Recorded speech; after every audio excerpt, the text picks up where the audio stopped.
Welcome to the Wheels to Walking podcast. It's episode 40, the podcast with a guy in a wheelchair and a guy not in a wheelchair. What up? What up? Dad, why'd you take away my Xbox? I want to play Call of Duty. Guys, let's keep going. Hey, teacher. Yo, Miss Johnson, you can go. I don't know. Yeah. Welcome, everyone. We're having some nostalgia. I'm not the singing type, but both the Andrews are. So yeah, we were like singing in punk rock voices. Yeah. While we were prepping up. What was the thing that started that? I don't remember. I don't remember, but it's like Blank 182 meets Sugar Cult. Oh yeah, I remember what I said. What did you say? we were singing about just like high school angst, and I said something about not wearing a condom. It's like, I'm not gonna wear a condom. Fuck you, Mom. Dude, that sounds like the guy from Jimmy Neutron. Nick? No, one of his friends. He was like, my name's Carl. Oh, Carl Weezer? Yeah, that's what his name was. Yeah, my name's Carl Weezer. Can I have that croissant? Can I have a croissant? Jimmy Coon. Anyways, I had graduated from Nickelodeon and Disney at that time, so when you guys, and when Jalila like throw down like these SpongeBob references and Jimmy Neutron references and like all this stuff, I'm just sitting here like, I am not a zillennial. Yeah, I am a millennial, but like a middle of the road one. Yeah, you're still towards the end of the pack. I'm close. Did you watch Drake and Josh? I'm like, no. Oh, see, that's another one. See, I like think that was more of a 2000s thing. I'm like an elder millennial, I guess. Like, or a younger millennial. Like, because the older millennials would have been earlier. I don't know. I've got two older sisters, and I feel like you relate to them heavy, probably. Well, so my oldest sister is like 8 or 9 years older. I literally can't believe I've forgotten already. You guys know her. It's Erin Lee. She's been here, and she is like a Gen X, and then Rachel is like an elder millennial, and I'm also an elder millennial. Welcome all the millennials and the Gen Xers and the boomers and the Zoomers and the Zillennials. Yeah, and everyone can appreciate and everyone in between. Yo, how's my hair look? Dude, it looks pretty good. It looks pretty hairy. I like realized I didn't really look in a mirror, and I just came from the gym, and I'm like, how's mine look? Is it good? Dude, it's good. It's looking full. It's looking way better than it was. Like Yeah, if you go before, back a few podcasts, like I remember, I think even in our outro of the main channel, your hair is looking thin. The thinning. I need to like redo the outro because I'm about to redo the outro with the new merch that's coming out. And so I'll probably put some different podcast clips with Richard looking a little less ratchet. No, but seriously, your hair is coming back like significantly. Couple of factors. Factor one, I am off the blood thinners, and my body's stress levels, like physical stress levels, from getting hit by a car, have gone down. And then also I'm using like some shampoo and like taking like get some nice poo, like supplements or whatever. But what supplements are you taking, by the way? I mean, just like a multivitamin stuff. Like I'm not doing any of the like the biotin or like any of the vitamin insert the blanks or whatever. Yeah, I'm trying to do the least amount possible. Yeah, the only supplements I really take is like I take like a this like powder that's apparently got like a lot of like good stuff in it in my smoothies, but yesterday the green stuff, the green stuff, Dynamic Greens I think it's called. There's a bunch of brands that make similar stuff, but it's got like spirulina powder and like a bunch of things that are like very rich in vitamins and antioxidants and blah blah blah blah. So that's like, and I also eat like a ton of spinach in my smoothie, so I kind of like I like to think that my smoothies are kind of like my version of a multivitamin or something, but yeah, I don't take like a lot of pills. But I recently bought some vitamin D pills because I'm just trying to like up my vitamin D game because I've heard vitamin D is very helpful. It helps with mood COVID and stuff. Yeah, too with COVID. Yeah, and I think also a big factor is that I'm not taking rat poison blood thinners anymore. Like that. Yeah, rat poison's bad. Yeah, I was basically taking rat poison for like 6 months straight, and then I looked in the mirror and I was like, oh, I'm bald.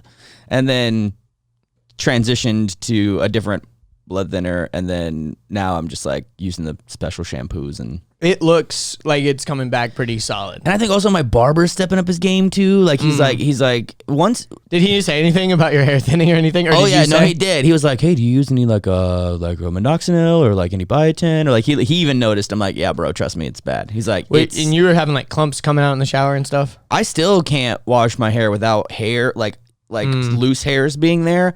And I'm gentle. Like I pet it. Like I pet the soap in. I don't scrub. I don't go.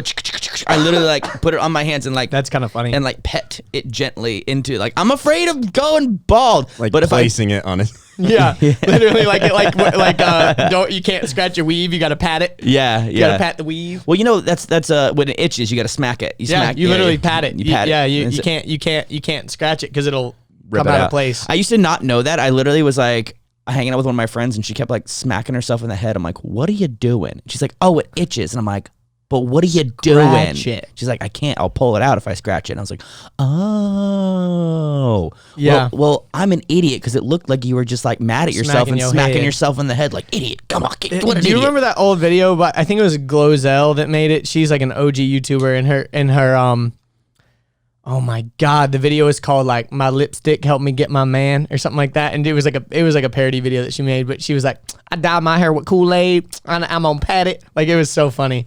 She's hilarious. She was like, I'm gonna put on a little lipstick to get my man.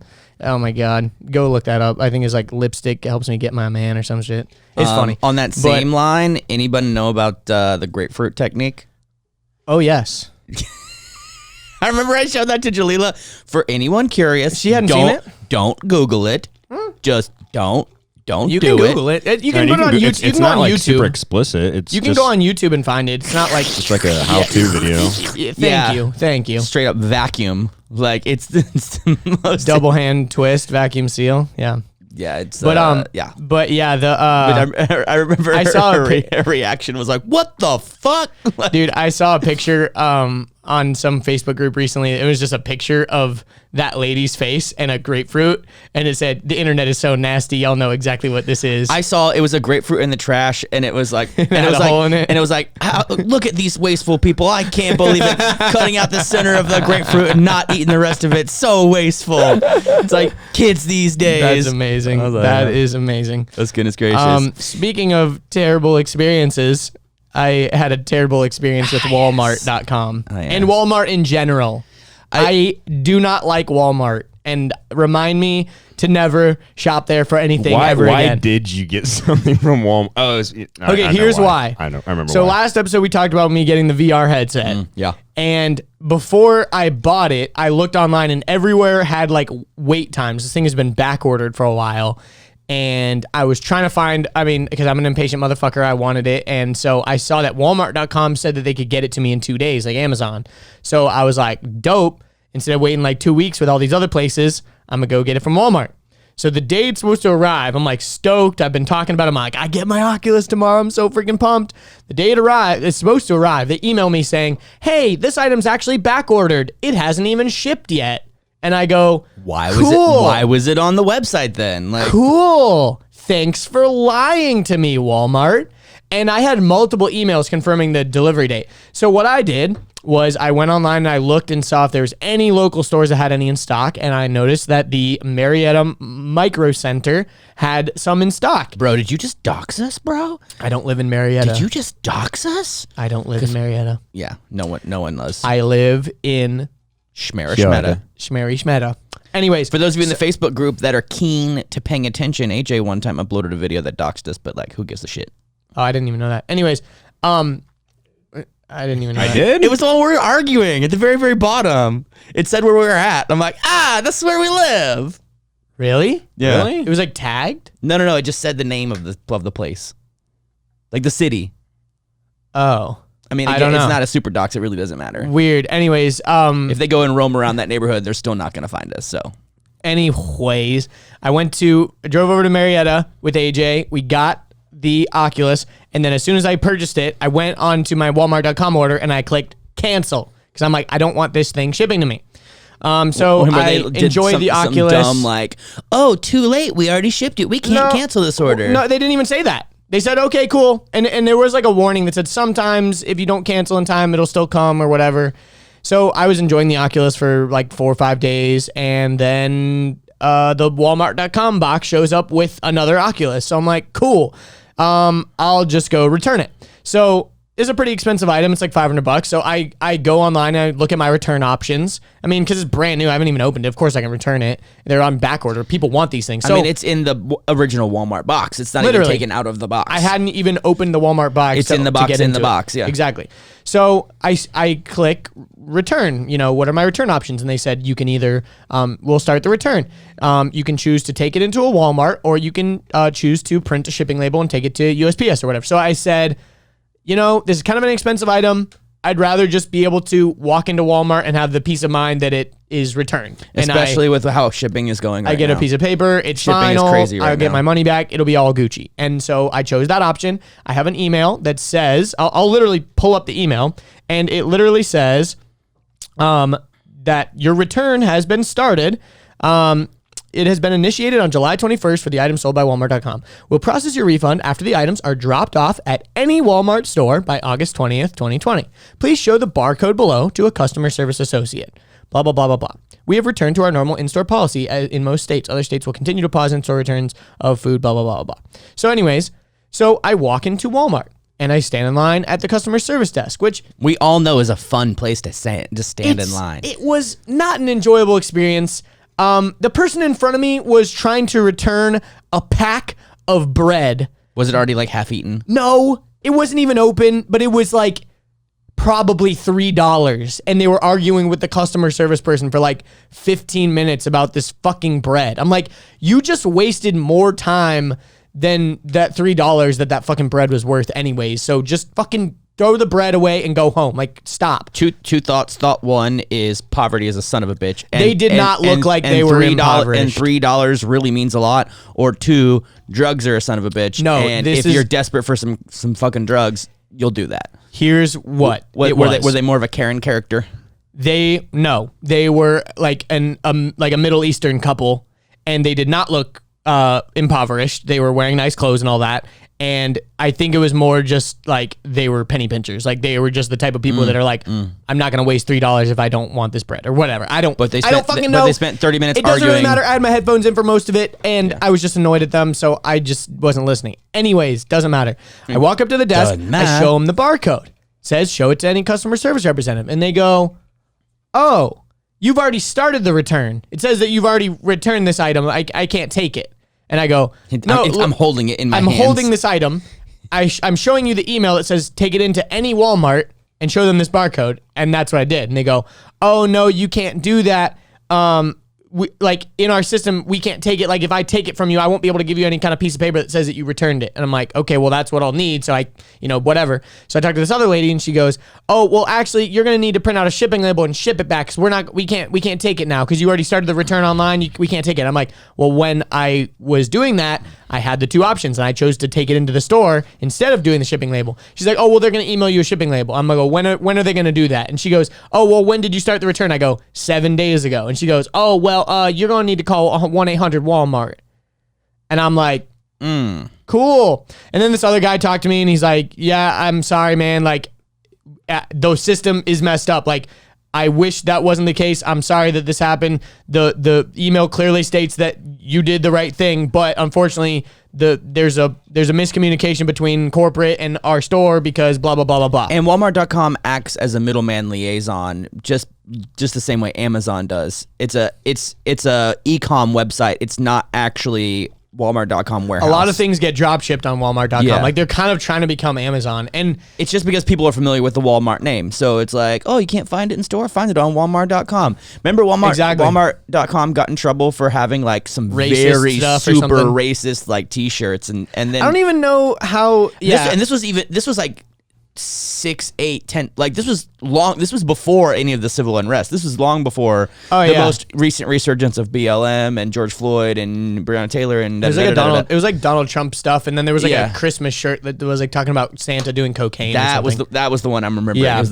the cocaine Santa. But anyways, so I call 1-800-Walmart, and they're like, okay, well, we can cancel your online return, and you can go walk back in the store now, because now the return's gonna be. And I I'm not walking back in that fucking store. I already drove away. Like I'm not going back to that store for them to tell me something else is wrong. Send me a shipping label. So they're sending me a shipping label, but I'm just like, dude, you should ship back the one you used and take the new one. Yeah, but then Different my new serial one's numbers, got. But the thing is, my used one already has all my logins and it's got all the games downloaded. I don't care enough. Like it's fine. It's fine. So, anyways, it's fine. Basically, it's fine. All I'm saying is I had a really bad experience with Walmart because number one, they lied to me about when they were going to ship it to me and they misled me. And that's the only reason why I bought it from Walmart.com. Number two, I tried to cancel the order and it didn't fully cancel. And number three, the people inside of Walmart were not very helpful and some of them were kind of rude to me. So let's boycott Walmart. And also they definitely underpay their employees. Like, oh, it's intentional. So what they do is, a lot of big corporations take advantage of the U.S. tax system and the financial assistance, food stamps, Medicaid, Medicare, etc. So what Walmart does is they intentionally pay you exactly at the poverty line so that you can sign up for food stamps and sign up for welfare, etc. So they don't have to pay you more. They're relying on the government to basically be like a subsidy. And they don't have to pay for insurance. So they, as a part of you getting hired, they actually sign you up for food stamps and for welfare. So it's like they'll intentionally pay you like right at the poverty line so that the U.S. government pays for the rest of the stuff that they're supposed to pay for. And I think that's kind of sleazy. But also, the whole thing about Walmart is that it's the cheapest you can get anywhere. So the way... Not anymore, though. But every time I go to Walmart, the hassle of going to Walmart is not worth the cutting prices. I'd much rather go to like Aldi. But I'm just saying is like it's the idea of like a big box department store with not any fancy shelves, like no fancy hangers, like hardly any lines open. You know, they make it like the cheapest running operation so they can knock down the prices to the lowest thing possible. So it's like if they were to pay their employees fairly, then the consumer, us, would have to spend more money. Things wouldn't be 88 cents. They would be 99 cents. I know it sounds silly and it's no, it makes total sense, but it's like, I'd rather... It is kind of fucky, but if you look at, like, so let's say like Apple and Amazon, for example, they dodge the tax system by having a corporation on the Cayman Islands. You know, like corporations and businesses, it is a part of the way you make money is by being tax efficient. Exactly. And using all of the government subsidies to your advantage. And I think people forget that they can also do that too. Like there's this guy, I forget his name, but he wears a suit with a bunch of question marks all over it. The Riddler. Nah, I don't remember. He's a Batman villain. But no, he's like an actual guy. And what he does is he teaches you how to get money from the government, how to get free money. So for example, if you want to take a continuing education course, any continuing education, it doesn't even have to be at a college. What's continuing education? Learning stuff from a teacher. Like VRA could be continuing education. Full-time filmmaker could be continuing education. Yeah, like the film school I went to 2 years ago. That was what did you literally just say? Continuing education. That's what it was. It was so the government will pay you. It's shot back there somewhere. They'll pay you like $2,500 cash, but even if your continuing education costs $1,000, you get to take a continuing education course, and you get the money on top. And you know what I find really strange is a lot of people in poverty, poor people, myself included, have a really interesting relationship to money, because usually we see money as evil because we do not have money, and we see a lot of bad being done for the sake of money. So to want money almost feels immoral. It's kind of strange. Like it's very, very weird to not want to work more hours and to not want to get a raise and to not want, like, people will work 3 jobs, 70 hours a week, busting their butt, but they don't want to get rich because they think, oh, rich people are the bad people. It's a weird mindset around money, and I've had to learn how to break out of that myself. because you can self-sabotage. You can 100%. intentionally make yourself fail because you know if you succeed, you'll have money. And if you think and you believe that money equals bad, you believe money equals evil. So you choose to avoid money because you choose to avoid evil. Yeah, because you're like, man, fuck my landlord. He's such a fucking bitch, you know, blah, blah, blah, always doing this. Like, he's so rich and I'm, you know, or like, oh man, fuck these Wall Street guys. Fuck these businesses. Corporations are evil, blah, blah, blah. But it's like, dude, money is a tool, first of all. But number two, it's something that only amplifies who you really are deep down inside. Like, if you are a shitty person and you have a lot of money, guess what? You're going to be an even shittier person because you're going to be able to exert a lot of power because money equals, you know, everything. So it's like, if you are a really good person and you have very good intentions and you've got a lot of money, you're going to be a really awesome force for good. And unfortunately, a lot of those types of stories don't get highlighted because they're not sensational. They're not really fun to talk about. Like, you know, and also most of those people with really good intentions and humble hearts are not going around bragging about how much they're donating or giving or helping. And they're also they choose to be taxpayers. Like, I think about Ethan and Hila, they're in California where there's like an almost 50% tax for being self-employed. And they're like, we could dodge this. Like, we have lawyers, like we have attorneys, like we have ways to make sure that like we could dodge this because that's how business runs these days. But we choose not to because we know we want to be taxpayers. We want to be contributing members of society. Here's my thought on that is taking advantage of the system is not necessarily inherently like a bad thing. Taking advantage means you are literally going ahead, as long as you're abiding by the rules. I'm like, you know, if you're breaking rules, and you know, but they're loopholes. It's intentional. They're made to be broken almost. Kinda, yeah. But what I'm saying is if there are those types of things, like for example, Ethan and Neela paying a lot of taxes, you know, that's their prerogative, whatever, blah blah blah. But I mean, the government has shown us time and time again that they are really not to be trusted with our resources. They mismanage money terribly. Because I'd rather take a tax loophole and have an extra $100,000 a year, and then I get to choose where that $100,000 what the good goes to and all that kind of stuff. I get to say I'm going to take it to that charity. I get to say I'm going to help those people. I get to say I'm going to fix this thing. Like, I personally feel like I have a higher moral compass than the cold robotic system of the government. Here's the problem they're not so wasteful. God, the government's so wasteful. Here's the problem with the system is that when there's no effort that is given to get the money, like for example, in any business, you've got to work and put forward some sort of like value to the marketplace. You got to solve some sort of problem. You've got to come up with a solution or a product that's better than anything else on the market, and that's the way you succeed. The thing is, the government is not necessarily a business because the way that they make money is literally just by stealing. I mean, if you think about it, they literally taxation is theft. What up? Yeah, and literally, if you think about it, they make money on the front end, and then they figure out what they're going to produce. Versus any sort of business is going to produce something, and then they will receive the money for producing that, not the other way around. So their government has no incentive because the solution to like, oh, we need more money for the budget. Oh, what are we going to do? Not manage our money better, not like, you know, create something better that's gonna work more efficiently. That sounds like too much work.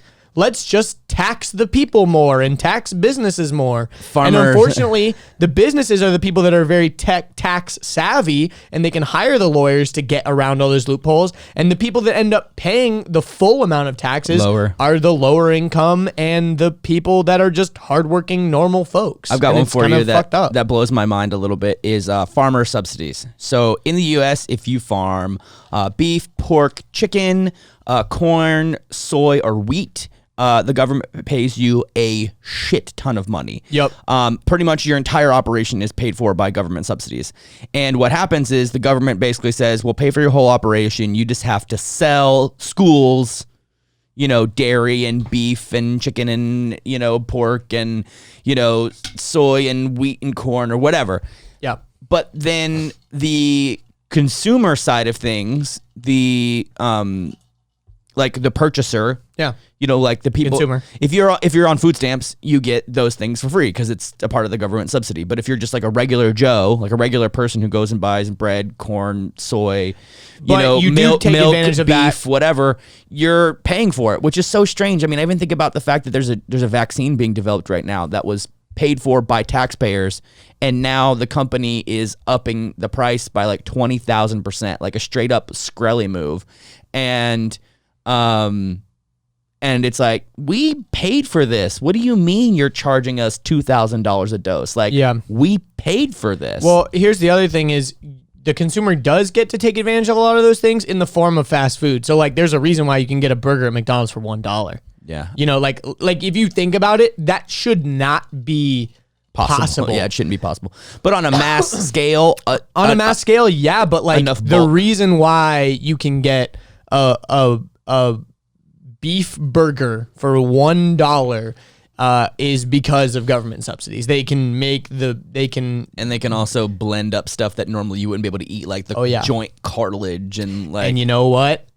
I went to McDonald's yesterday, baby. I got a double cheeseburger. I was feeling it. Dude, I haven't had fast food in easily over 2.5, 3 years. So, well, also you'll shit yourself. Well, yeah, that's my thing. It's like, so that's my thing. I just make myself shit myself, so I can't eat bad. I used to think it was dairy only, so I would just. That's my thing. I just force myself to throw up. I would always just order like no cheese, and if the dairy was baked into the bread, I'd be fine. I would just be like, oh, no cheese, no milk, whatever. That was pretty easy. And then I figured out I was allergic to wheat, and I was like, okay, how can I order around wheat? And then I found out that there was cross-contamination issues where even if you had a gluten-free bun and they put it in a non-gluten-free toaster, gluten got all over it, and I would shit. And then I found onions, and onions are in fucking everything. So I literally just threw my hands up in the air and I was like, you know what? I'm just not eating out anymore. The only places I can eat out are places like Upbeat and Chipotle and sweet tuna, and you poke like any place where you can build your ingredients, basically piece by piece, one by one. And I can't do any kind of drive-through period, even some good places like Chick-fil-A. And when I go out to eat, if I go out to eat, I pretty much can only get steak and broccoli and a sweet potato. I have almost no options because everything is always done. So that's why I cook almost exclusively at home, because I get to make whatever I want in the most dope, fashionable way. Yeah, I can't tell you how many times I've eaten Chipotle on trips with you. I mean, that's kind of my only thing I can do. It kind of sucks. Otherwise, I'll go hungry, and I've done that. I've gone 16, 20 hours without eating before because I'm like, I just can't. I literally have nowhere to eat unless I have beef jerky and chips, and even then, that's potentially risky. Yeah, it's kind of sucks, but whatever. And then, I don't know, I definitely miss fast food, but I remember the other day, I went to go get Jalila, a chicken Chick-fil-A. sandwich, fries, and a drink, and it was $12 or $13. I'm like, what the fuck? I'm Dude, like, that's this, how I'm like, Zaxby's this used to be is. $6 or $7, just a couple of years ago. How is this possible? This is the cost of a restaurant meal. What the hell? It is kind of crazy. It's so confusing. I think I screenshot this meme. Maybe I didn't. There was a meme that I saw, and it was this lady at the drive-thru, and it was at Zaxby's, and it was I'll get a wings and things, a Diet Coke, and a cookie, and it was your total is $35.06. I was like, what the fuck? Seriously. It's so true. You go to fast food and you end up just. It's all the add-ons, the soda and the fries and the dessert and all that. Chipotle started adding a large drink, and they charge $3.95 for the large drink. What the hell? Yeah, because it's literally 4 or 8 more ounces. That's how you know we're in a recession, is when companies start adding more add-ons onto their menu and grossly overcharging for them because they want to catch you, they want to dupe you, they want to trick you into I mean, dupe isn't the right word, I don't think. They want to upsell you on something that you definitely don't need for a cost you're not even thinking about, because you're like, oh yeah, sure, I'll have a drink. They're medium or large. You're like, oh, I'll take a large. And then you look on your receipt later and it says $4.95. You're kind of right on that. And you're like, well, am I in a movie theater right now? Very true. Dude, in Spain, I went to this movie theater. It was the shit. The whole... Did you get prosciutto and fucking... No. Espresso. Excuse me, prosciutto. Wow, I always got prosciutto. I'm an idiot. The whole entrance was a mini QT, like a quick trip, like Oh, that's sick. Like so the whole when you go in QT minus the gas. it's like a little convenience store. So they got all the candy and blah blah blah. And get this, all the candy, it's like $1. Popcorn, 50 cents. So it's like instead of going to, like that's how they was the ticket more? Instead of I don't remember because I spending- didn't pay for it, but like I don't think it was significantly more. But the thing is like I think people have gotten wise to the fact of like, dude, I'm not gonna spend all this money on all the snacks and stuff. I'm gonna sneak some stuff in my pocket. And it's not even sneaking. You can totally take it. Yeah. It's not illegal. Like Or- you can take a full meal, like which I've done before. yeah, if you say that you have like health concerns or whatever, they'll let you. no one will even stop you. Like no one even asks. Like I've quite literally like taken like a hot meal like in a tray in a cooler like with forks and knives. Like I made my own little fork on screen. You before. also got the wheelie boy privilege. Like ain't nobody gonna say shit to you. That's true. That's true. Like trust me. You know what I want? I'm gonna call it out. I'm gonna ask this for a favor. I want a commentary channel to do a commentary on our channel. Like I'm curious to know like what a perception is, and don't you can make fun of us just because I'm on wheels doesn't mean you can't make fun of us. Doesn't mean you can't be like critical. the main channel? Yeah. Like That'd be pretty funny. like- I haven't considered that. like That'd be pretty I funny. want almost like an iDubbbz or like a. I remember Andrew and I were talking about making like a fake cancel video. I mean, that would be fun. Like I don't want it to be a fake cancel. I want it to. I think that we do a lot of good work, but there's always room for improvement. But I think a very humorous dissection of what we're up to could be fun. But I also understand that by putting this out into the vibe, we might get someone like Atozy ripping us apart, who is honestly doesn't think much about what he says. He just says dumb shit all the time. Or maybe like Philion, the dude with the third eye of truth. You know, I don't know who that is. He mainly like does fitness stuff.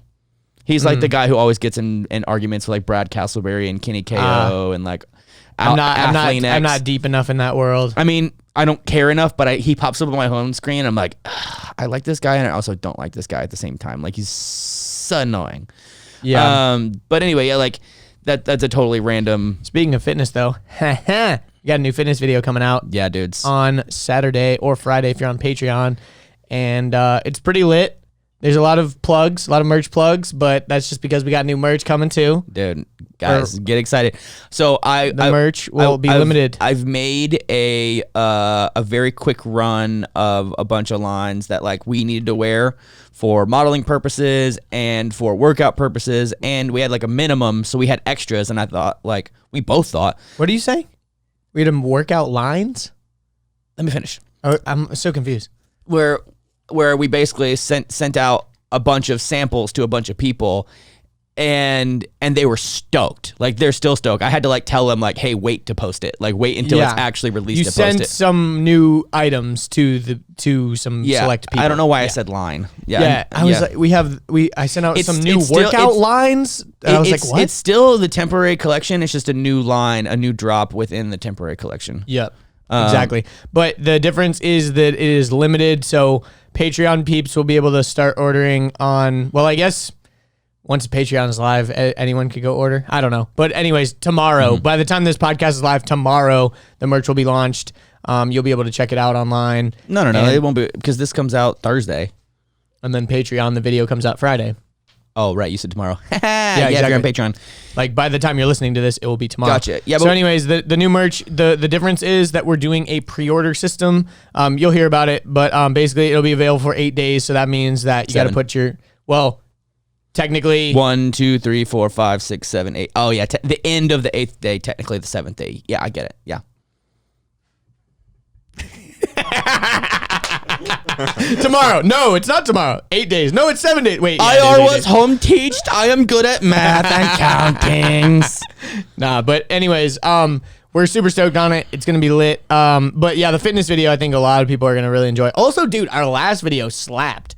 Like it went crazy. It was predictable because that recipe has worked the recipe has worked 3 times before, so we know that we could pretty much pull that one out once or twice a year whenever we need to. Jeez, yeah, it's at 69K views right now. Mm-hmm. Yeah, that's pretty nuts.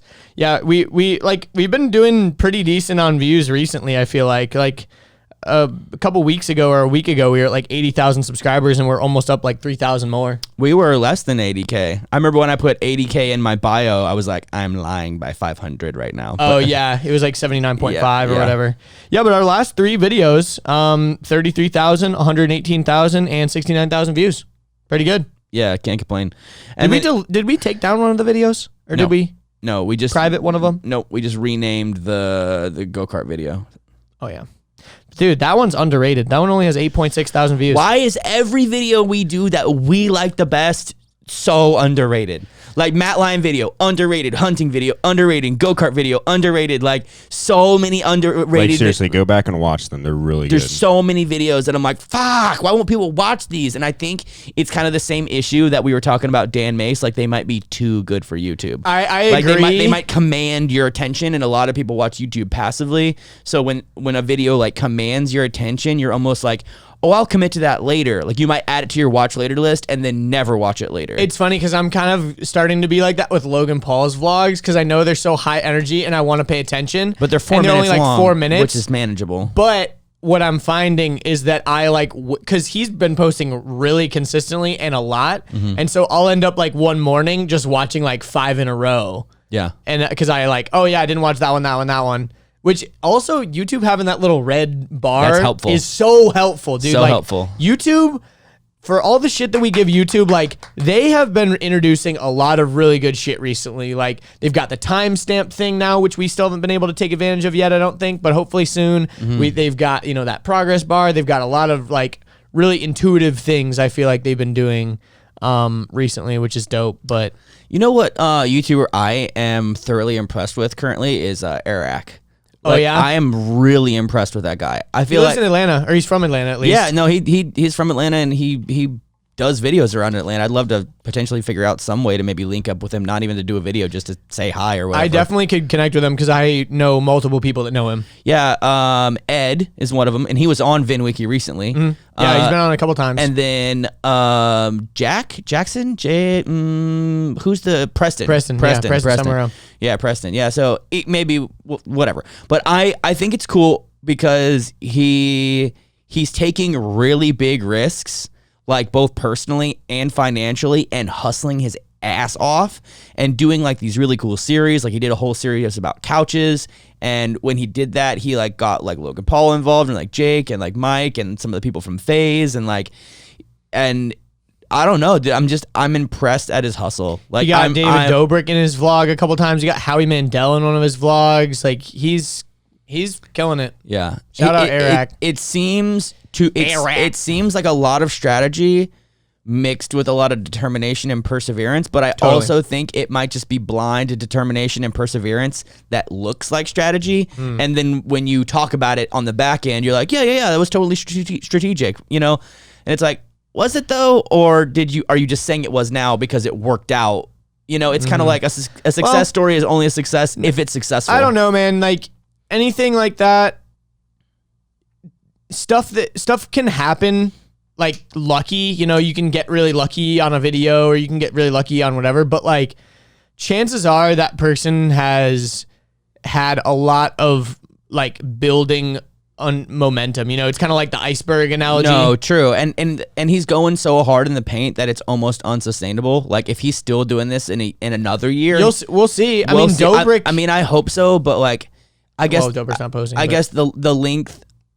One of the things that's impressive about his videos is that you, by watching them, see how many hours it took, not even on the back end, but just on the front end of things. And you're like, holy hell, dude, like that's hustle.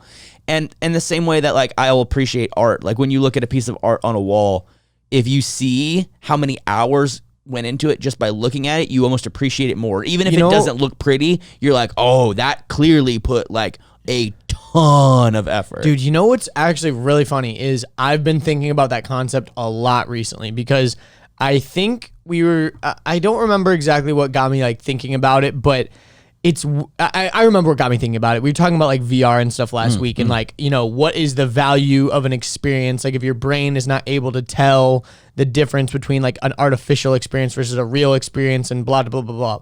And the thing that is really interesting that I've been thinking about is we value as humans, we value something that takes a lot of time and it is hard to attain. So for example, we love aesthetic, beautiful bodies. Why? Because we know that person probably is, you know, very attentive to their fitness. They're very in tune with their body. That's sexy. They probably spend a lot of hours in the gym. They eat really good, healthy food, you know, like or self-care almost. Yeah. Or like, you know, they haven't let themselves fall victim to a lot of whatever activities that would perpetuate a bad lifestyle and an overall bad image. I think that's why like overall there's a lot of talk right now about like body shaming and stuff like that, and people that, you know, there are people with legitimate problems with their weight and stuff like that are really hard, but then there's also people that are just like simply have like kind of let themselves go, and it's hard to differentiate between those two camps. You know, sometimes it's like, oh, that person's just lazy. Well, actually they have like a hemorrhoid problem, or like not a hemorrhoid problem, thyroid. Hemorrhoid is like when your fucking intestines no, pop out. That's a hernia. A hemorrhoid. A hemorrhoid. Bro, a hemorrhoid is when your butthole has veins popping out of your butthole and you bleed out of your butthole. Dude, Jesus Christ. He is deceased. Look at how deceased he is. Look at this, guys. Oh man, that was funny. Andrew failed. I feel similarly about design, specifically in like the automotive world. Totally. Like, and even more, I think about wheelchairs, dude. Like when you see a wheelchair that's like done like really, really good, you're like, ooh, like that's awesome. You know? Totally. You're dying over here. I'm dying. I'm thinking about the fact that I just called a thyroid a hemorrhoid, and then I still got it wrong. A hernia, yeah. No, but what I was thinking is like I think like, for example, like a game like Red Dead Redemption that's like so crazy and the world is so big and like stuff like that. Sometimes people like to play that game not even for like the story or anything. It's just like to explore be the world, in that world and experience the feat that is a team of humans coming together and creating such a vast world. Same with like Skyrim or whatever that one game that was like that space exploration game. What was it again? Destiny? Yes. Yeah. There's Destiny, but then there was also that other one that failed miserably. Yeah. Was that Destiny? No, it was like where you transport to different planets. And it was like all supposed to be different. Like each planet is different. There's millions of stars and planets. No Man's Sky. No Man's Sky. And it failed so bad. But another example is like Fallout or something, like games that are like completely open world that are just like so vast and crazy that because let's take like Grand Theft Auto for example. Totally. Like good example. There's these people that you don't know where they started or where the project like ended. Totally. You just know that there was a release date and a trailer, and you just see all this dope ass shit, and it's just like you appreciate it because it's like you don't really think about how many not even just time, how many years was put into a project like that. Years of hours. So it's like, even if something took 6 months, but if there was 100 people working on it 40 hours a week, that is years totally. And I think that's why hours. I think that's why some people have a hard time appreciating like modern art, because it's like I could do that, or like, oh, that was easy for him. He just splattered some paint on some shit. If it was like a blue painting, like you didn't know that the guy like maybe got like a Sharpie and drew across it. Like a million times. I do agree with that modern art argument, because a lot of modern art is bullshit. But totally, because they'll be like, oh, here's a blue square canvas that I put white paint in a squirt gun and I squirted it, and look, now it's worth $9 million. And it's but that's just like also being a good businessman and showing and taking advantage of the art market. Like sometimes it's not really. So here's the thing: there are artists and there are art collectors. Art collectors are usually the business people, and they're the ones that are a part of the art collection industry and drive up prices. And most artists are bad business people, and most business people are bad artists. But if you can find someone that's perfectly in the middle, who's both a business person and an artist, that's what I mean. They're the ones, like Greg Mike is a good example of that. He's an artist and a business person, and he fucking crushes, dude. My friend Taylor that was on my podcast, he's the one that actually did that. I don't know if you've seen Scat Atlanta. They've got a giant thing in the windows on top of that new big building. It says Black Lives Matter. He was actually the artist that got commissioned for it. That's awesome. And literally, it's just like, it looks like someone just took a big paintbrush and wrote Black Lives Matter, but he has like a very specific cool font. He's also an artist of color, so they wanted to hire someone like that. So it's like, it's cool because modern art is, you could probably do this plus, but you didn't. You know what I mean? Well, not only that, but I think it's also, I'll go back to my exact same analogy where there's a guy who's got a blue canvas and a squirt gun. Maybe over his lifetime, he's done 1,000 of those canvases. Totally. And he hand built each canvas, and he hand painted the blue and mixed the blue color to have a certain kind of hue, and developed his own proprietary squirt gun that sprays in a very specific way that can never be replicated.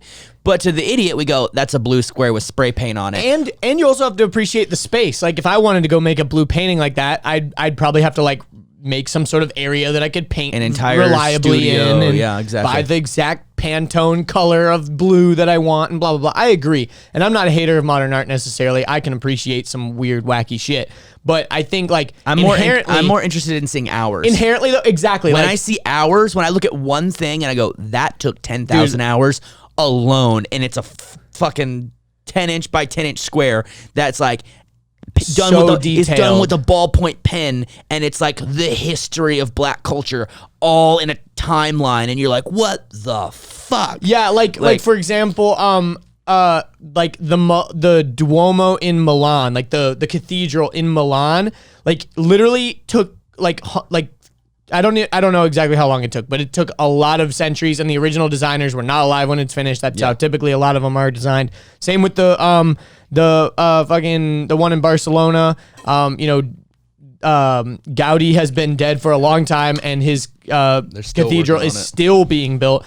But the thing about it is, like, you look up and you see all these intricate carvings on the outside of the building. Then you go up to the top. You literally can go take an elevator up to the top, and still at the very top, things that you couldn't even see from the ground level are intricately carved. And it's like they spend so much time to make this so detailed that the average person that's just walking past will never appreciate the full amount of time. But I mean, that was like their dedication to God and stuff, so I kind of get it. But like another thing that's crazy is inside of St. Peter's, I think it's St. Peter's in what's the Vatican shit. Inside of the Vatican Museum has so much art like that just took so much time. And I think the biggest one that made me appreciate it was the tapestries. They've got these tapestries that are literally like 13 feet by, 18 feet. And it took like hundreds of skilled artists. It's like the same by hand. Size of thread that you would see on a shirt, but it's done by hand, right? And the craziest thing is it's like this intricate story, like a Bible story, and some of the thread is gold. So like certain parts of it is literally threaded in gold, and it's just like literally some of these pieces took years and years and years and multiple people and multiple skilled artisans to make this thing, and now it's sitting here and it's just crazy. It's insane. It's insane, and like so you can value that, and then someone else like makes like a splatter painting, and you're just like, fuck you, it's like selling for the same money. That's so stupid. It doesn't make any sense. Exactly. But I guess beauty's in the eye of the beholder, and supply and demand. Yeah, I want to touch on what you just said right there. Beauty's in the eye of the beholder. Someone made a comment on the last video or the video before where I made some reference to like VR and like, oh, you got an ugly girlfriend? You just throw on VR. and they were critical, being like, oh, why would you call someone ugly? Like, you would never say like, oh, if your girlfriend's fat, you throw on VR and she's skinny. And I think that's different because fat and skinny that's like a physical actual thing. But pretty and ugly is all up to the interpreter. Totally. Like, it is completely up to it's very subjective. It's the idea of beauty is in the eye of the beholder. Like, I remember growing up, or like the beer holder. There was this girl that I had like the biggest crush on, and me and my friend group, like, I was the only one. I was in love. I literally like head over heels was like so into this chick, and everyone else in my friend group was like, really? And I'm like, oh my god, she's perfect. And they're like, is she? You know, and that's where it's up for interpretation, just like art. Like I think about like even Jalila, like to some people, Jalila is ugly, but to me, she's one of the most beautiful women in the entire world. And to some people, you're ugly, you know, like to most people. I'm but I think he's the most beautiful. There you go, AJ. Thank you, AJ. But he's very handsome. So it's like, thank you. I think when you're talking about like skinny and fat, that's objective. That's a clear like A and B. And you're right. I would never say anything about like, oh, just throw on VR and your fat girlfriend will be skinny. I would not say that. And also I just mean it as like it was in jest. It was really a joke. Yeah. But the bottom line that I'm trying to make is that it is in the eyes of who sees it. So you might think you're ugly and people may have called you ugly, but that does not mean you are ugly, and that does not mean other people look at you and think you are ugly. And as a matter of fact, there might be someone fantasizing about you right now. Oh, whew. That was a sneeze. Sorry. I stopped it. That was a weird time for a sneeze to come on. But all I'm trying to say, no, that's very true. All I'm trying to say is like, in any context of anything, beauty's in the eye of the beholder. Like think about your car. What's your favorite car? Like mine is one of the Koenigsegg's. Like I fuck heavy with Koenigsegg, or like a Pagani Huayra. Like the Pagani Huayras. I'd say McLaren 720S. Okay, those are beautiful cars, but to some people, they would look at them. I posted a picture of a Koenigsegg and people said it was ugly. Not only would they say it ugly, that they wouldn't even notice it. Like the other day, dude, I saw the most beautiful fucking Evo. It was an Evo 7. It was an Evo 7 in MR, and it was modded out to fuck, dude. Like I looked closely, I saw like named intercooler. It had an upgraded braking system, a suspension system, and it had nice tires on it, and it was clean. Oh my god, it was the most beautiful Evo I'd seen. And I literally was like looking at Jalila, like I stopped and like rolled around it and like examined it, and like I was like, oh my god, isn't this thing fucking beautiful? And she's like, no.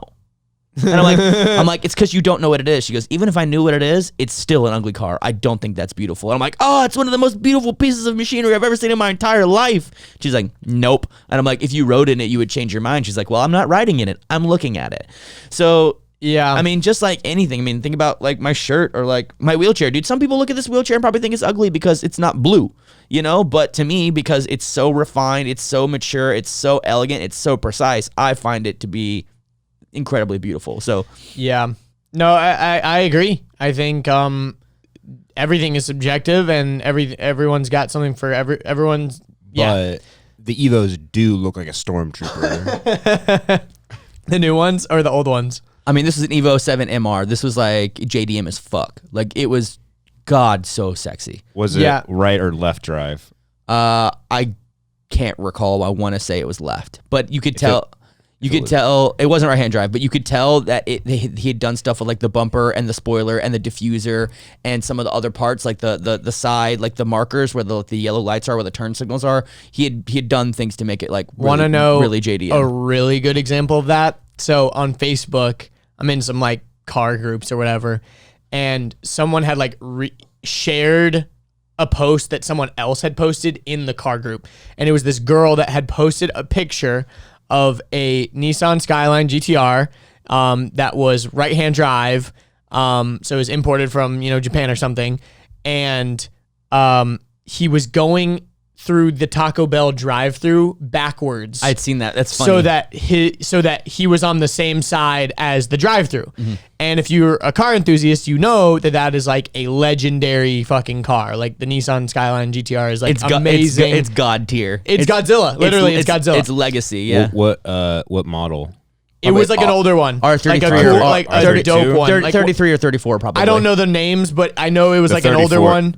I think the 34 is the like bulkier older one, and then the 32. It was like the slimmed down older one, I'm pretty sure. That's probably the 32. 32 or But 33, anyways, it was like the classic blue, and it had like gold wheels. Like it was like the perfect thing of what you think of that car. When you think and this Skyline, girl and the girl that posted it goes, wow, look at this dumbass going backwards through the drive-through. And it's like, you're missing the whole point. You're missing the entire point, because number one, that car is a fucking unicorn, and number two, you failed to realize that he's on the right side of the car, so he's actually smart because he's going through the drive-through the right way for him. The correct way. Correct way, so that he can easily get his food and pay and everything. But it was so funny because the girl that posted it thought like, look at this dumbass in this old ass stupid car. But everyone else is like geeking out about the car and how funny it is that this girl has no idea. So it's totally the same type of situation. And also, I will add that if you get a cool car, it will not get you girls. It will only get you guys coming up to you at every single gas station. I'm going to double down on that and also add muscles too, bro. The more jacked you get, girls don't notice, but your boys will. And you're going to get compliments about, yo, what's your routine? How much you bench? What do you eat? taking? What are your gains? What about your supplements? Do you do steroids? Like, bros care about muscles way more than girls. So if you're at the gym getting big for chicks, let me tell you, no chick's gonna notice unless she's a bodybuilder chick. Then she might notice. Same thing about like hype clothing. Like if you have like really like expensive like sneakers or like a Supreme hoodie or some shit, girls do not know how much that costs, and they're gonna be like, yeah, those are cool shoes, but they're not gonna be like, holy shit, you got the fucking Jordan Off-Whites. Oh my Dude, god! it's like, funny you say that because I just had a total like stroke.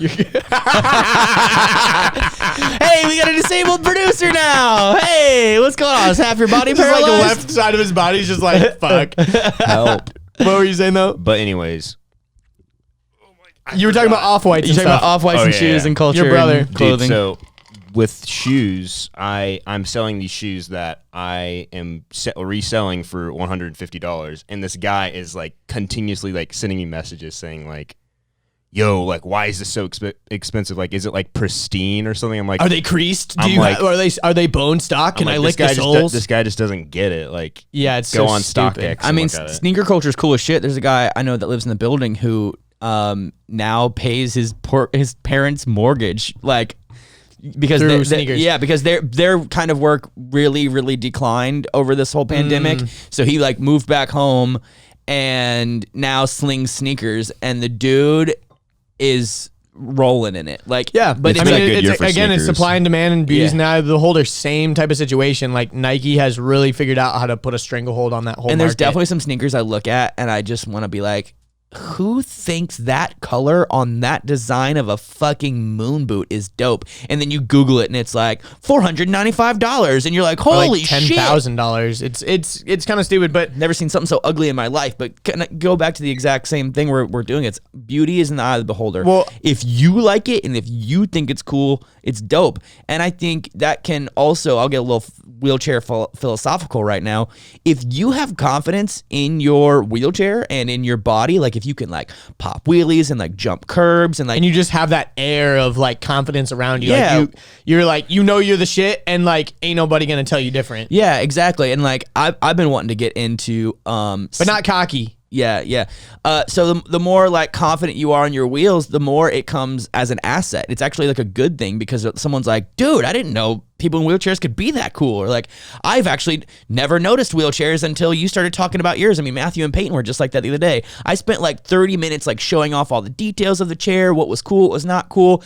They sat in it, they rolled around on it, and there was not really a response until the next time we hung out. And they were like, dude, your wheelchair's the shit, because now I'm noticing all the other wheelchairs and they suck ass. They're like, That's a good "There's-" thing about good design. Yeah, is it's you don't really fully appreciate it until you see bad design. Yeah, until you see the juxtaposition of the bad design. But yeah, when it comes to wheelchair life and wheelchair culture and everything, like the more confident you are, just fucking be it, do it, whatever. Like and don't.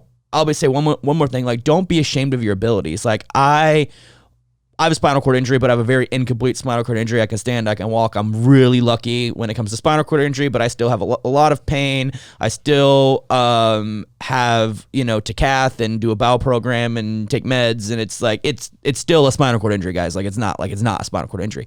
But I remember when I would be around other people with spinal cord injuries, I wouldn't do things that I could do. So I wouldn't like stand to grab something from the top shelf. Like, even though I could, I would load in my wheelchair in and out of the car the same way they would, even though I could just stand and throw it in the trunk. Like, I was really like Self-conscious of what other people thought. yeah. But it's like, I mean, even like how my body posture is in the wheelchair, like look what I'm doing with my legs right now. Or even like sometimes I'll just sit like this. I'll put my feet on the ground and I'll sit forward and chill. Or maybe even I'll just, roll back and kick it like this. I probably wouldn't have done that before because I was very self-conscious and very worried about like what people think about me. But I remember when I went to a softball World Series in New York City and I was around a bunch of different types of people with a bunch of different types of disabilities. I saw everyone using what they had to the max. Meaning like whatever they could do, they would do. And at that point I was like, oh, I get it now. Like, didn't you say there was one guy that had like a toe amputation and he was doing wheelchair softball or something stupid? yeah, because he couldn't run the same way he used to. That's funny right there, folks. Some bitch shit, honestly. But Yeah. who am I to... Hey, Whatever. stop being so fucking ableist.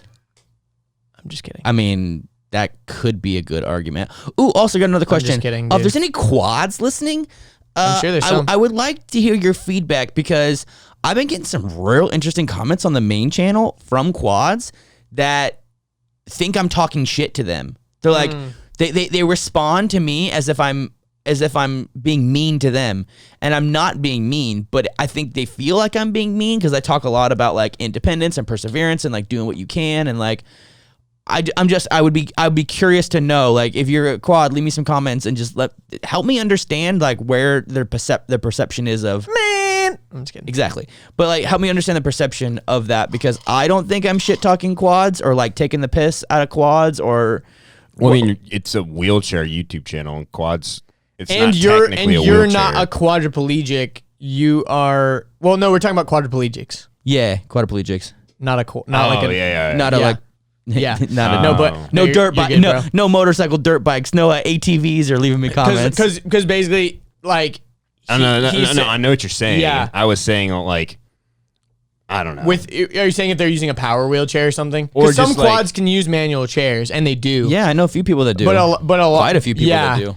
But yeah, I can kind of see like where they're coming from as far as like you talking about, don't fuck your excuses, you can do this, and they're like, no, I literally can't. Like, I can't grip stuff, or I can't do this, or whatever. And I understand that. And then I've also had conversations with them. Like, I'll go back and forth just to kind of understand their perspective. And they'll say things like, it's okay to be dependent. I have someone who does stuff for me. And in my head, I'm like, do you tell them what stuff to do? And they're like, yeah. And I'm like, then that's independance to me. Like, you're using... That's like almost like an employee that you've hired. You're using other people as a tool. Like, I think about my friend, Laura. Like, Laura has a phenomenal husband, Jacob, and Jacob does a lot for her, but it's upon her request. It's like, it's their dynamic. Like, if you were to look at how she and Jacob work together versus how me and Jalila work together, I'm more like Jacob, right? Like we're like he does more of the stuff, and kind of like I do a lot of stuff in our relationship. But if you flip the roles, and it's not because she's lazy, it's not because she can't, it's not because she isn't independent. It's just like, do I want to spend 45 minutes dressing myself, or do I want to have someone dress myself for me so then I can focus on my paintings? Like what level of independence do you want to go with? Like, think about time management and efficiency and effectiveness. And it's like, what do you do in your life that takes a lot of time? Because I think there's a lot of stubbornness. Like, I've seen like a quad, like I see something, I don't remember, but it would take them 2.5 hours to get dressed every morning, but they would get up early just so they could get dressed on their own and they could be like just fiercely independent. And it's like, good for you. Congratulations. I'm glad you did that. I'm glad you can. But what else could you do with those 2.5 hours? It's like, is it worth it for Bill Gates to mow his own lawn? No, exactly. It's the same type of conundrum. It's like, yes, you could, clean your own house, but if you're making enough money, you should just hire a maid. If you could do certain things, but if you're able to, you shouldn't be ashamed to like have assistance. On one hand, though, some people have validation in their own life simply by doing those types of things, completing those like tasks. Cleaning my house and keeping my room tidy is how I like keep my own sanity sometimes, or whatever. Keeps your life in order. And it gives you something. It's very Jordan Peterson. Yeah. Clean your room, dude. Can you please give us one? Give us one. Life is like lobsters. I can't even do it. Yeah, that was pretty decent. Put your life in order. You need need to to not hate your dad. You need to look yourself in the eyes and tell yourself that you fucking matter, and you need to make your bed every morning before you start going out and criticizing the world. You better have a clean room. Yeah. Dude, I saw this hilarious, so on Facebook, there's these things called tag groups that are simply for the sake of tag it. Because when you're on Facebook and you tag something, it becomes bold. Yeah. So it's the idea that it's this group with like with an idea, and you just tag it, and so then in the comments people go, oh, that's funny because other people have thought this same thing, enough so that there is a group specifically for it. But inside of the group, there's like typically no posts. There's a tag group that I just joined that's called Jordan Peterson is an idiot's version of is an idiot's idea of what a smart person is. But I do think Jordan Peterson is pretty smart. He's really smart. Yeah. But I saw that tag group and I thought it was so funny. I'm also in a group that does post, and it's called Jordan Peterson's Neverland for low IQ boys. For low IQ lost boys. Yeah, for low IQ lost boys. And I thought that was so funny. There's a lot of like good Ben Shapiro memes and like Jordan Peterson memes and stuff. Because here's one thing. The one thing I don't like about listening to Jordan Peterson is his reference to biblical. He referenced biblical stuff so much it pains me to listen. And then I just bail because I'm like, dude, I can't take another Bible analogy. Like this really, like I fucking hate that.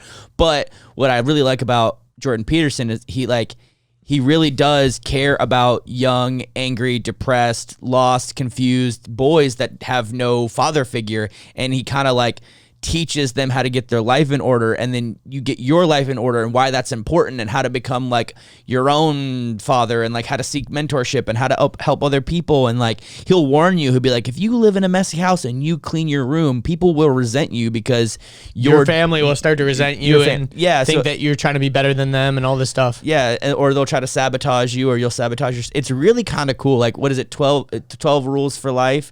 It's like a guide. Like, it's a really good book. So if you're a wheelie boy who's going through some shit, man, like take it a listen. Especially if you don't mind a lot of the biblical references. I don't mind the biblical references because I think that I can separate myself enough. It just makes me mad. I've got unfortunately a really bad reaction when it comes to anything religious or anything. It just pisses me off, and it's a trigger. Like I literally I can be at a nice dinner with a nice group of people having a really great time, but the second someone stops to pray, like my blood boils. I'm like, what the fuck are you doing? We're enjoying ourselves. Why you got to bring God into this? I literally get so mad because you feel like betrayed because you were like so invested in like. I felt lied to. I've got a lot of resentments towards that institution. That you typically do is like when you get involved in something, you're gonna go 100%. Like you're not gonna like, or 110. You're not gonna half-ass some shit. You know, like if you're deciding that you're gonna go into like bodybuilding, you're gonna fucking go all in. If you decide that you want to do something, you're gonna go all in. And I think similarly, like with church and all this stuff, you like believed it to your core so hard that as soon as you like realized that you no longer believed that, or someone showed you some other thing, I just learned that you went, holy shit, all these fucking people have been lying to me for so long, and everything I know about, all these things, and this was a waste of time. I wasted my life. I wasted my energy. These people were lying to me and scamming me, and I donated money to these fuckers, and I did this and I did that, and like all this time I was praying to nothing, and blah, blah, blah, blah. And so it's like, you have this like super resentment towards it. I really do. And my thing is I never like had that like moment where it was like a black and white moment. Yeah, it wasn't like one day I'm like a hardcore Christian and the next day I'm not. For me, it was like I was so deep in that stuff too, because literally every single day for my whole life until I was like 17 or 18, basically until I went to college, I was at least going to church every week, and before that I was going to church every single day. You were like a Wednesday, Sunday, and you went to a church school, right? Yeah, so I went to church school, so I was at church every single day except for Saturday, and sometimes I was there for Boy Scouts. Like I was literally, it was so deeply part of my life. It was deeply part of my life as well. I can separate out the like, I can separate out the like religion from the like benefits of being in a community, and like the deep, there's a lot of like truths that are just like deep, societal truths that you can glean from a lot of the stories and things like that. Like there's a reason why a lot of these references are literally mirrored in almost every single movie or every single story that you hear. The hero's journey. Yeah, exactly. And there's a lot of things you can learn. And actually, I'm on like the complete opposite side. I like listening to Jordan Peterson talk about the Bible because I can then relate to the story because I already know the stories because I learned about the Bible for so many years. Grew up on it. But yeah. I can say, oh, wow, that actually teaches me about this, about life versus, I can take the God part out of it, And I guess. and when I say I hate don't my know. reaction, that's what I mean. Yeah. I know that I'm missing out on good parables. I know that I'm missing out on good lessons. I know that I can relate to those stories because just like you, I know those stories like the back of my hand. I've heard them 1,000 times. But this is my challenge is like, I'll give a quick Richard's atheism journey or agnostic atheism, deism, whatever you want to call it. I pretty much was like super hardcore Christian and then like slowly went down like a bad path. And then like when I got paralyzed, I was like, oh no, I kind of have to like get back in the church and get back to God and start witnessing and, sharing my message and sharing my story and bringing people back to God. Because you want to like give some sort of reason for why you got in the chair. God saved your life. I wanted to give my disability a purpose. I wanted to give my injury a reason, and I was desperate for that. So I made it a reason. I made it a purpose. And in my research and development or whatever, I had all these questions. And I kept getting what I called like non-answers. Like it would always be like, oh, that's just how God works. Oh, you have to have faith. Oh, what read were the types Bible. of questions? I can't recall, but they were. I kept getting non-answers. I remember they were just.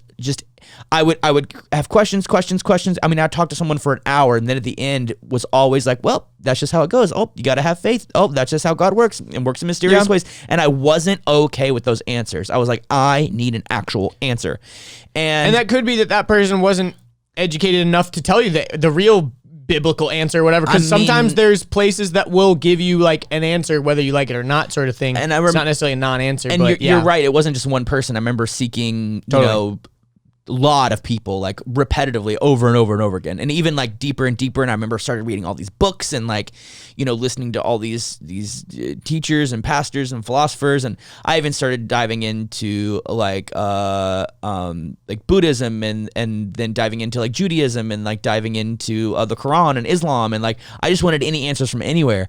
And I remember I was talking to one of my roommates about something, and I remember bringing up Noah's Ark, and he like laughed in my face, and I felt so insulted because I've been told that since I was a kid. Like that was like the truth. Like God flooded the earth. They loaded up all the fucking animals into a boat, and then that's how we get all the animals now. And I remember he like was like being so negative and so patronizing and like pointing and laughing at me. He's like, "Ha, you believe that dumb shit, you fucking moron."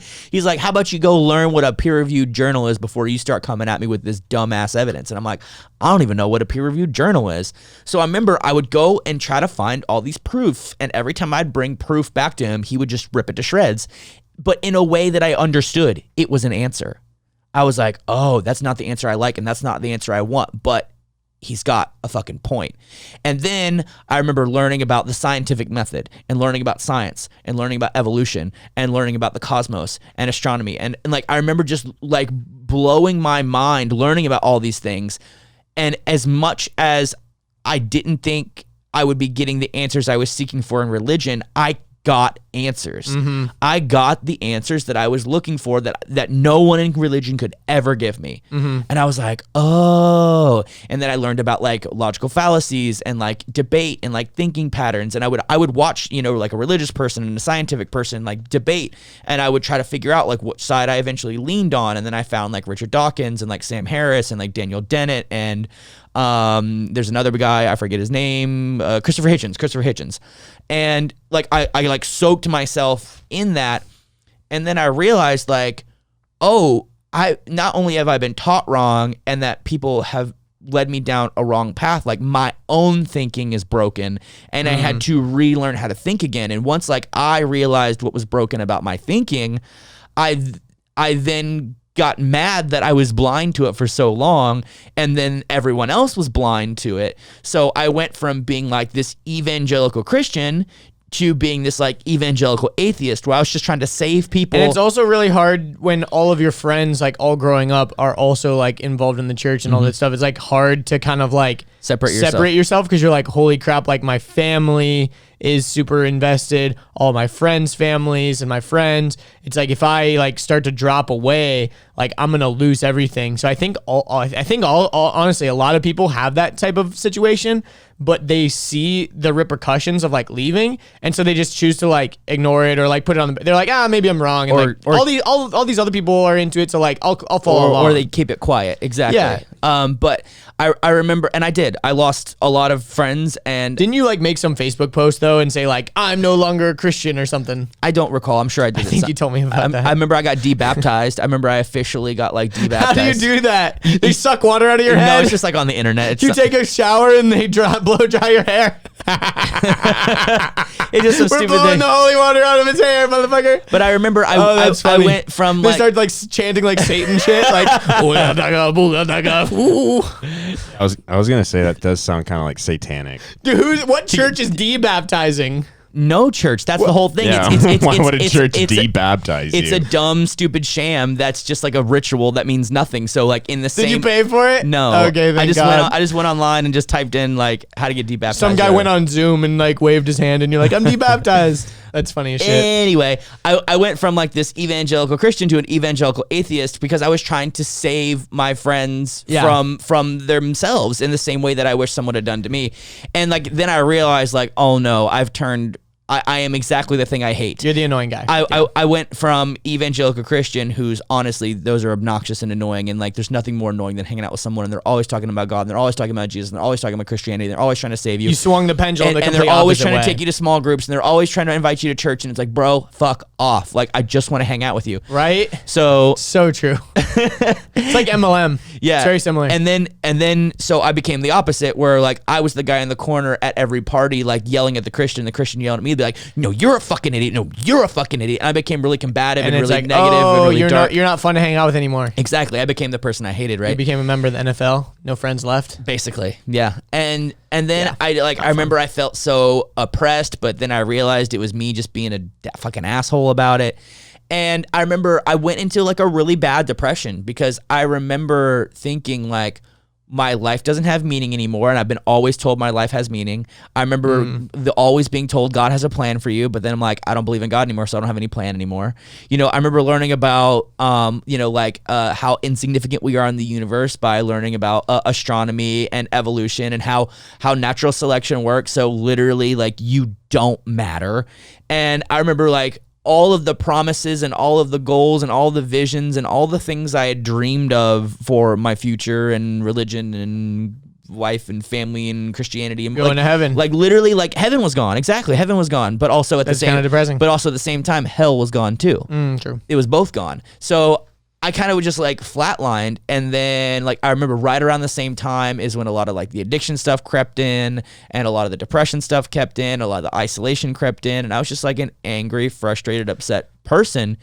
And I think that's why a lot of Christians do like label. I always heard growing up like the atheists, angry atheists are like the reason why they're angry and stuff is because they're turning away from God and like they don't believe in anything, so their life doesn't have purpose, and like they might end up being this or they might end up doing this because I mean they don't have any reason to be a good person. What's gonna happen? They're not even scared of hell or anything. Like, you know, whatever happens. Like that's what I always kind of heard, and it was funny because like sometimes like our neighbors, like my parents would be like, oh yeah, they're atheists, and I always thought like, yeah, but like they're fine, like they're normal, they've never done bad shit to me, like they were always cool to me, you know. And it's always kind of funny because it's very easy to label something else as the other and just dismiss it, you know. And like for me, fear what we don't know. Yeah, and for me what kind of happened was like I kind of realized like that for a lot of people it's a good placebo to like believe in something. You know what I mean? Like it is just because it's valuable. And the thing is the placebo effect is very true. Even if you're taking a placebo, you can reap benefits that are very positive. If the placebo works, is it a placebo? Again, and it's like beauty is in the eye of the beholder. Like perception is reality. If you believe these things so deeply and your life is better because of it, then who am I to tell you that your thing is wrong just because I think it's wrong? Like, I don't really care. I think I identify more as agnostic. Like, I will say that I don't know, and I would say that I am such a dumb human that I never could know. You know what I mean? Like, don't know, don't care. And I think one of the biggest eye-opening experiences for me, I think I've talked about this before maybe on the podcast. I've definitely talked about it on my podcast. But like the first time I did psychedelics in Amsterdam, yeah, I remember that. That was a really big experience for me because I said, holy shit, I just ate something from the ground. You felt one. Well, here's the thing. I ate a mushroom from the ground, right? I ate an organic substance that grows naturally in the ground. I ate it, and I felt the closest I've ever felt to anything that was related to quote unquote God in my life. And I've been to countless retreats. I've been to countless, I've fucking cried with people. Camps. I've done so many emotional things. And the music and the crying and the hands in the air. Not even that. Like I've just had really emotional. Pledging yourself to God and all that stuff. Yeah. Yeah. And I've had real moments in like small groups and stuff that doesn't have anything to do with that. And like, I felt so like, it felt so weird to me because I said, holy shit, my whole life I've been taught about, you know, all this stuff. And not one single time did they ever bring up this experience that I'm having right now. Like, how could someone that's telling me about all the answers to life and the answer to drugs or anything like that, quote unquote drugs, is that this is bad, just don't do it. Like, ignore it. And I think, honestly, the reason is letting you experience love and oneness and everything. When you use psychedelics properly, and obviously I'm not condoning recreational use. I'm saying, you know, maybe once a year or something, doing like a very controlled, almost like a ritualistic type of thing. You can have very eye-opening experiences. And the thing is someone that has just gone through something like that is not a very predictable and easy to control person because they're thinking for themselves for the first time. Because the experience they just had was not VR. It wasn't that they put on glasses. It wasn't that they went to some place. It was all upstairs, bro. Mm-hmm. You ate something organic that supposedly God created. God created everything on earth, right? Yep. So didn't he create mushrooms to eat? Didn't he create marijuana to smoke? You know, like it's very weird when you think about it that way. They talk about wine in the Bible. You're allowed to drink wine. That's a very potent drug. I mean, depends on what Christian you talk to, because some people say alcohol but there's bad, wine in the Bible, you know, like, and obviously being a drunk is a sin, you know, like being, it could be like one of those things that it's the apple on the tree. Totally. And that's a great analogy too, because like I think about that all the time, the forbidden fruit, like, you know, like if he made it, then why can't we eat it? Like, that makes no sense. But the same thing with virtual reality. Consequences. It's like, that's why he made it. And yeah, exactly. And it's like, you can't appreciate the good without the bad. You can't appreciate, like, there's always things that are, you know, there's a reason why chocolate tastes so amazing, but if you ate it every day, you'd fucking die. Sick, yeah. Like, there's always this pendulum in the world. Same thing with psychedelics. Like, if you take, I had this epiphany one day. I was like, isn't there a theory that talks about how the burning bush Jesus was a mushroom, or the burning bush was ayahuasca or something like that? Yeah, it's like the burning bush was like, yeah, exactly. But anyways, I won't go into that. But the thing is that I thought about is, so when you like take psychedelics or something, you're like tripping or whatever. You literally are taking a trip. You are going somewhere else. And things are not as they seem, and your senses start to kind of like play tricks on you. Like maybe the ground is like kind of breathing or whatever, and you're like, whoa. Like if I was on acid or something, like I look at this ground, this rug that we're looking at is how all these cool patterns, tripping, and I go, whoa, that's so cool. Someone made that. Holy shit! Touch it. Blah blah. I don't want to touch it. The thing is like, being in real reality is a fucking trip, dude. Thinking about grass, thinking about ants. Like, ants live in a world where they don't even know what the internet is. They don't even know what humans really are. Like, they are living in their own little world, and they have their little colony. Think about grass, dude. It just grows, and there's millions of it, and it feels amazing. And you lay on it, and it just grows because of the sun. And like real reality is a trip. If you really, but we are so desensitized to everything. We don't pay attention to it. Because when you go through life in the mind of a child, you are experiencing everything for the first time, and it's an awe-inspiring moment. It's a wonder-inspiring moment. As an adult, you become jaded. You realize that there's, you know, bad people out there, and you don't focus on those stupid little piddly. Look at that dumb stoner looking at the grass and blah blah blah. Dude, that guy's having the time of his life. He's having fun, you know, and like that guy's going through something. But I guess the point that I'm making is, that was one of the biggest eye-opening experiences. I said, I had a very positive experience. I'm doing this very responsibly. I'm not going to go, wow, that was amazing. Let's do it again tomorrow. I said, wow, that was amazing and eye-opening. I need to sit on what I just learned from this trip for a while before I even think about doing something like that again, because I need to just marinate in whatever I just learned from this experience. And like, you know, it's just so weird how like modern Christianity is very different than like what Jesus preached. And like Jesus was someone that like, you know, whether you think he's real or not, you know, preached love and acceptance and would hang out with prostitutes and stuff. You think modern Christians are doing that shit? No. And that's the thing is like, there's a lot to learn from if you actually like I really like Jordan Peterson's Bible series. I know you can't listen to it, but like, I mean, I've tried a couple of times and I'm not faulting you for that. And I want to learn more. I'm not faulting you for that. I'm just saying in general, I really enjoyed it because I said, wow, these things that I learned. And then at some point in my life, I kind of like pushed away from, maybe they don't have the same like maybe they're not teaching me not to do certain things. Maybe that's just what modern Christianity was teaching me. And if I actually read what was in the scripture, maybe it's actually telling me something completely different, you know? And I mean, and all that's like, and everything changes. What translation and who wrote it and where did it come down and what language and like, there's a lot of complications and I won't nitpick. Yeah, exactly. Yeah, I'm not here to nitpick, but I will say how I was able to reconcile all of it was to learn that I can be good without God. That I can have morals and values without God. The fear of someone smiting you or some shit. Without the fear of punishment and without the reward of heaven. I can choose to be a good person because I want to be a good person. I can have morals. I can have values. I want to help people. I want to grow. And what goes around comes around. Like that is a thing. Exactly. For sure. That is a thing. And it's like you get. Randall says this in his videos. You get what you give, so give good. And, totally. And I think I also was able to choose what my purpose was. I got to choose what my life meant. I got to decide, you know what, this disability is not, and all this torture that I went through of depression and addiction and attempts at suicide and isolation and angst, and like, instead of being like, oh, let me use this bad thing that happened to me to uplift God, I'm going to choose to use this bad thing that happened to me to uplift everyone else who goes through this. Totally. Dude, I'm gonna choose to be a savior to my younger self, to the person who really needed guidance, to the person that really needed direction, to the person that needed a purpose and a meaning and a plan for things.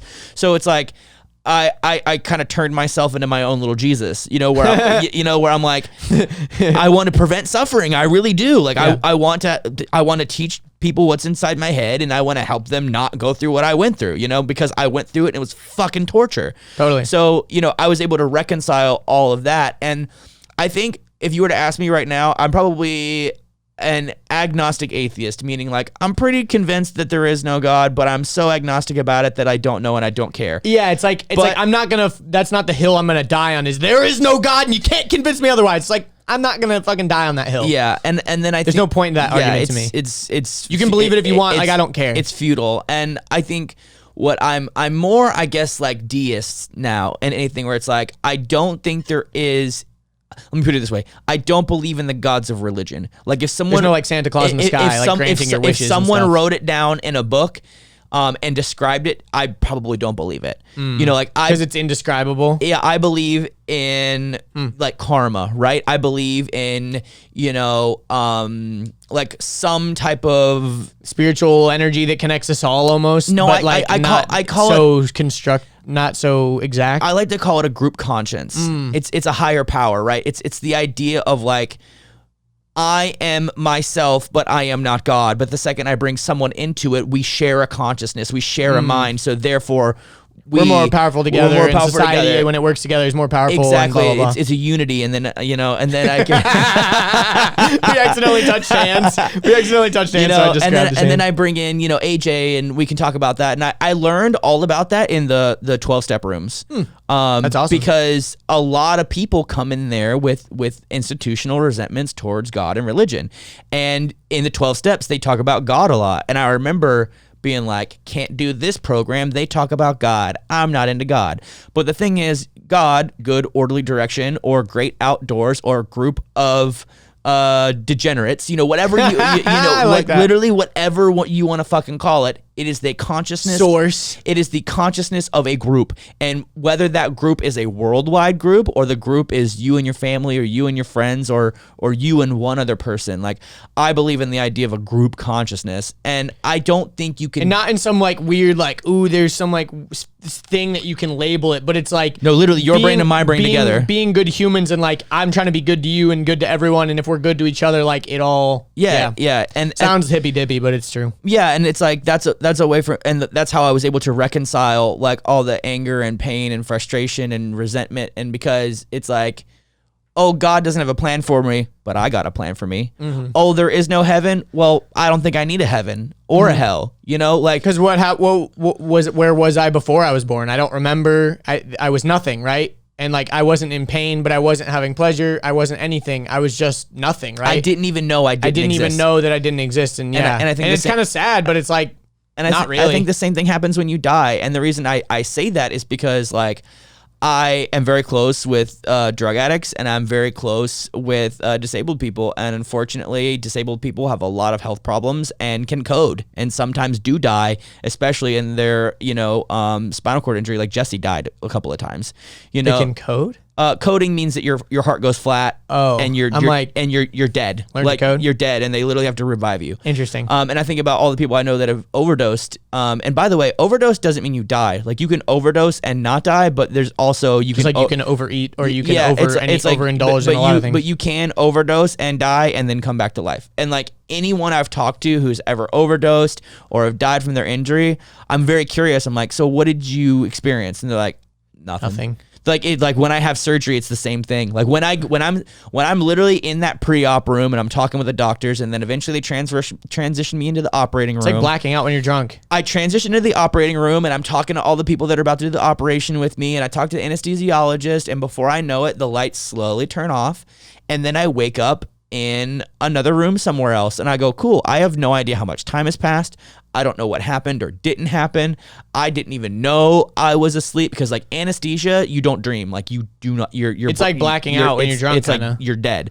I mean, you're breathing, but it's like from a machine. Like a machine is breathing for you. You know, they got tubes in your throat and oxygen masks and everything. And it's like,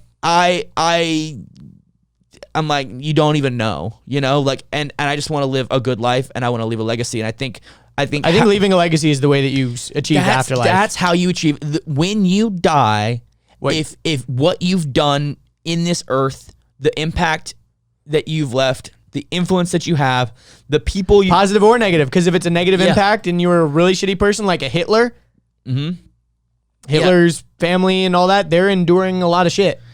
Especially right after, I'm sure. Yeah. And then is that hell? I don't know. Yeah. And then I think about, you and all the people that you've impacted, and all the people that you've taught, and the morals and the values and the thinking that you've left behind. I mean, I think right now, like if I were to die, like a part of me lives in you, a part of me lives in AJ, my 100%. Mom, my sister, Anas, Ian, Jalila, like I all the Wheelie Boys bros, like come on, like there's I feel like parts of me live in other people. So like if I were to die right now, the legacy of Richard, the legacy of Wheels to Walking would still be around. I think about that a lot, and actually it's funny because... I think about that a lot too. Yeah. It's kind of crazy. I thought about it a lot when I was doing my podcast, because I said if I died right now, there would be so many conversations that I've had with people that like my family and my friends could go back and listen to these for so long and feel like I'm hanging out, feel like they're hanging out with me. It's true, because I listen to a shit ton. I haven't listened to all of them, but I've listened to a shit ton of your episodes, and...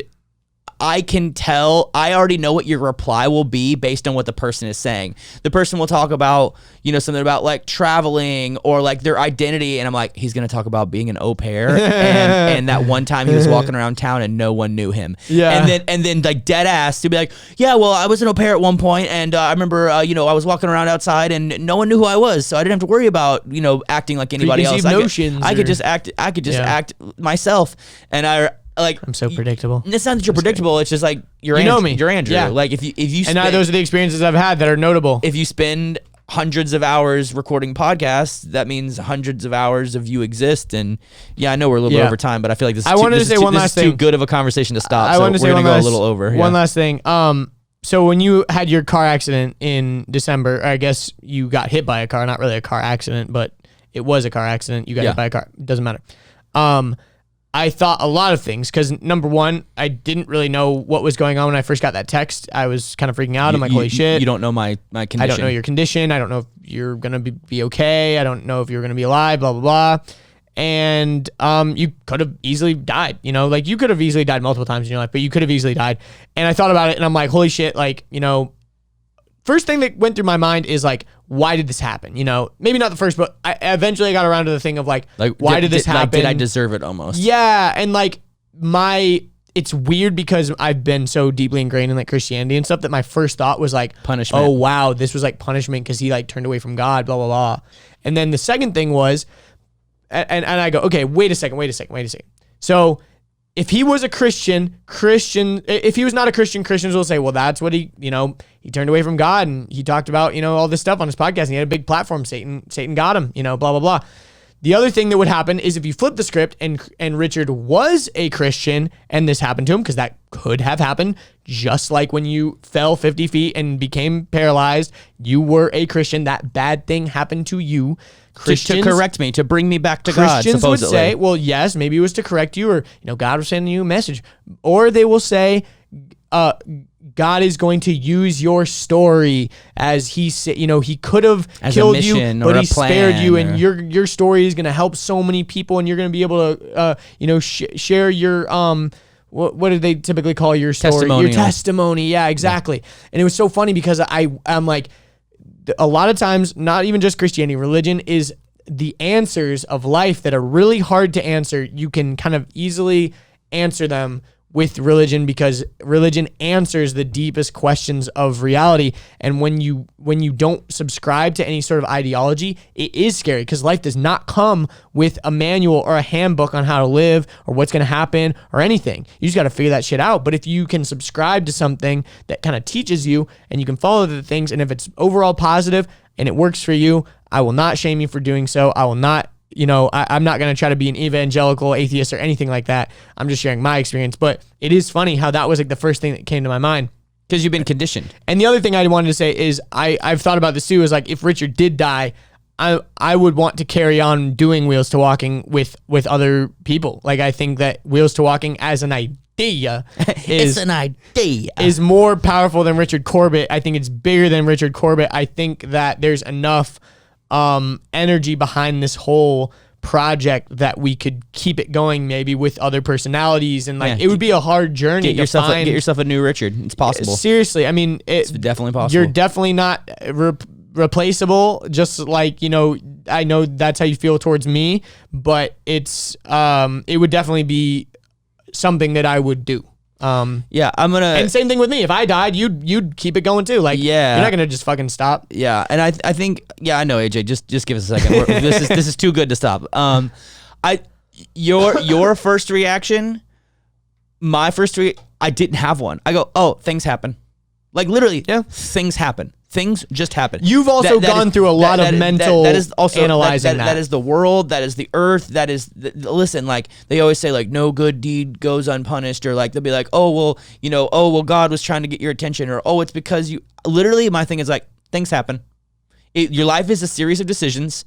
And some people believe those decisions are predestined or not. I believe that they are not. I think that you make a decision to go left or right, your whole future changes. And you can say based on going left or going right. Indirectly killed someone. Like I think a lot of people are saying that about like people going around like not wearing a mask. It's like you are indirectly killing people. That thing you just did, you are indirectly killing people by not going around with a mask. Am I saying you shouldn't go around without a mask? No. But am I saying that going around without a mask all the time? Yeah, that's probably a bad idea. It has potential. Yeah. People fuck up all the time.